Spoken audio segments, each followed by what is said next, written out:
You've been researching this. I mean, what happened throughout the night? So I think that the hard thing to predict in any election, and maybe why so many people are surprised, is who is actually going to come out to vote. And typically you see that when there's lower voter turnout, that voter turnout tends to be more white and working class. And so it's exactly what you saw this election. The white working class voters turned out to vote for Donald Trump, and Hillary Clinton's supporters weren't enthusiastic enough to come out and vote for her. That's kind of a shock because, you know, all the polls were talking about, you know, Hillary Clinton has an edge. It was a slight edge. It wasn't a big margin. But with, you know, with these behaviors and these changes and people not coming out to the polls, and now Trump is the winner, basically, what can we expect from him as the next president?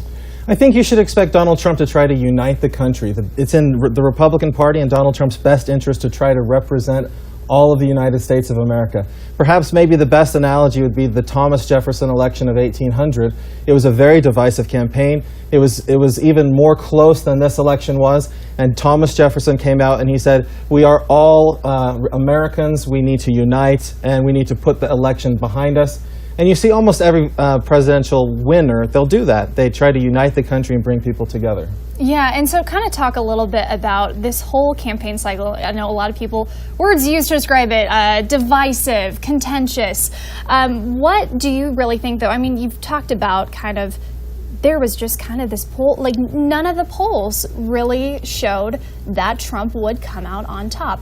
And so, but you're crediting this to kind of a hole in the research or the predictions. Yeah, so the challenge with predicting elections is knowing who it is that is going to turn out on election day. And so when people make models and try to predict the election outcomes, they're looking at previous elections. And if the same voters voted in this election that had voted in the previous elections, we probably wouldn't be so surprised today. But because Donald Trump has a media personality, he has a reality TV show, Donald Trump has a following, and he brought new voters to the polls. And so for the same reasons we were surprised that Obama won by so much, we're surprised that Trump won by so much, because they both brought out new voters to the polls. Wonderful. And Matt, thank you so much. And we're going to be joined with Mr. Miles all throughout the morning, getting your perspective. But again, thank you so much for being here. We're glad to have